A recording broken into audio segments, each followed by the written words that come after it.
Hey, all right, welcome to another episode of Stand Tall. Today is August 2nd. In one of the translated Art of War readings for adaptations, they start out with multiple readings, and so we're going to reiterate that and then break it down to the single reading over in the Art of War, and then we will dive into the Stoic teachings. The general rule for military operations is that the military leadership receives the order from the civilian leadership to gather armies. Let there be no encampment on difficult terrain. Let diplomatic relations be established at borders. Do not stay in barren or isolated territory. When on surrounded ground, plot. When on deadly ground, fight.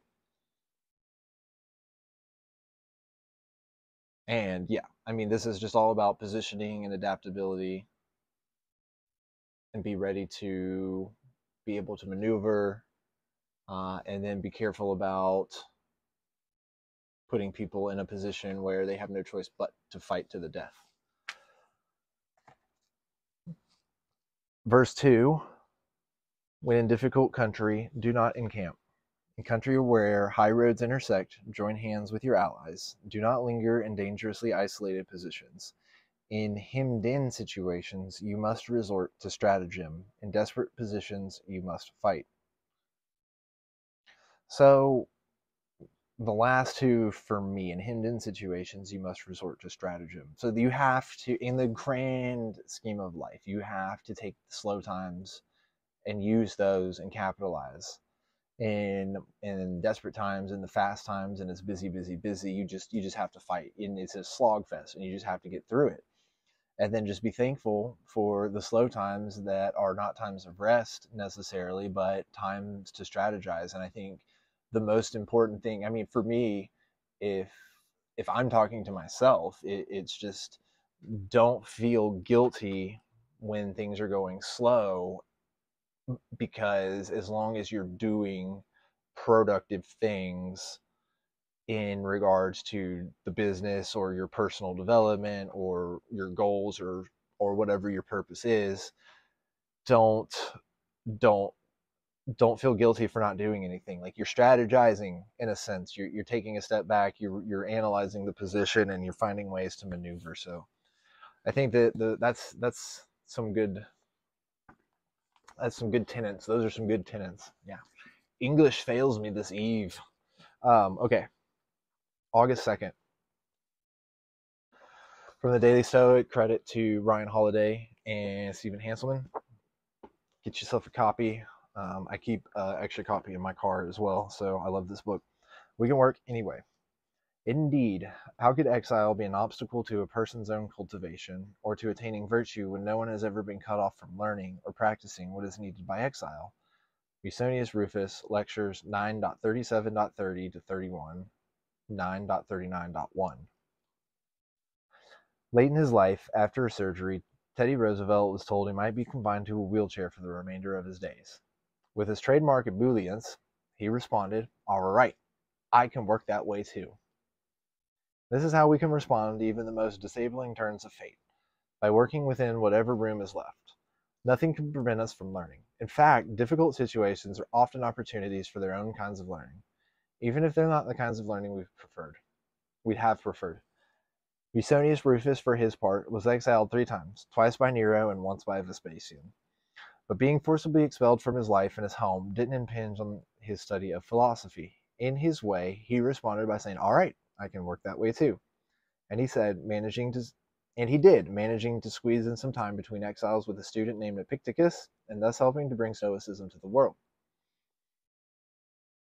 I listened to a podcast called Time Suck, and the Teddy Roosevelt Suck is phenomenal. It's a great episode and a great just biopic into the man's life and what struggles that he had to overcome as a child to get where he's at.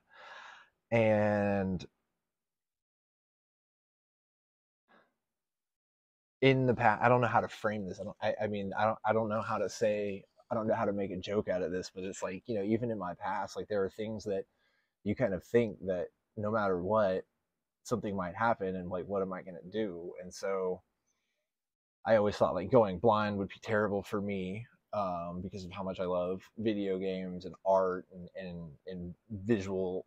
I'm a very visual learner and hands-on in the act of doing, and so that would be very difficult for me. But if I was ever like confined to a wheelchair or something like that, I mean, I would still be happy. And I mean, I would be happy, even though a lot of AI and computers and they do this stuff now for the subtitles, but even just being the person who proofreads the subtitles just to make sure they're good. And there's a lot of media out there, and I mean, it wouldn't be something that paid well, but at least I could be of some use and find something to look forward to as far as helping.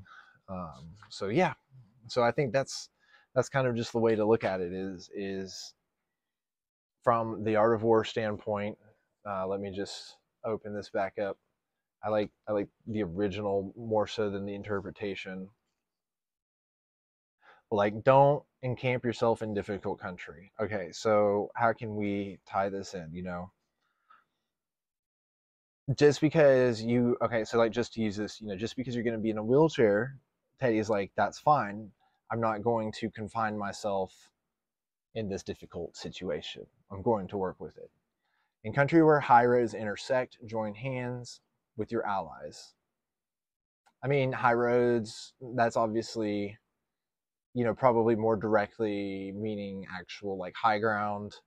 But we could interpret it as, in the country where like the high roads intersect and the good, like your allies, in times you're good, like definitely, do not linger in dangerously isolated positions, right? So if you are put in one of these difficult situations and you are very capable of self-isolating, I think most of us can probably say we're guilty of it. I mean, there's definitely been a couple of times in my life when I've either injured myself through athletic injuries, workout injuries, or work injuries, or just whatever. There's sort of this isolation that you kind of work through. And so if something particularly bad happens that's life changing, like being confined into a wheelchair or becoming disabled, blind, deaf, whatever is the most disabling turns of fate, as they put it. And it's just all about how we respond. And if we stay in a bad set of bad mindset, we're not going to work our way out. And so, and hemmed in stratagems, I mean, hemmed in situations and desperate positions, fight, So if you're just like that kind of person that always has to do something and work and just be of use somehow, it doesn't really matter. In desperate positions, you must fight. So that's my takeaway from that one. I hope y'all enjoyed it. Please like, comment, follow, leave your own comments and your own reflections. I'd love to create like a user-directed experience, and like next year when we go through, we can do some fun stuff and change it up a bit and all of that. So we'll see you on the next one, and keep standing tall. Thanks.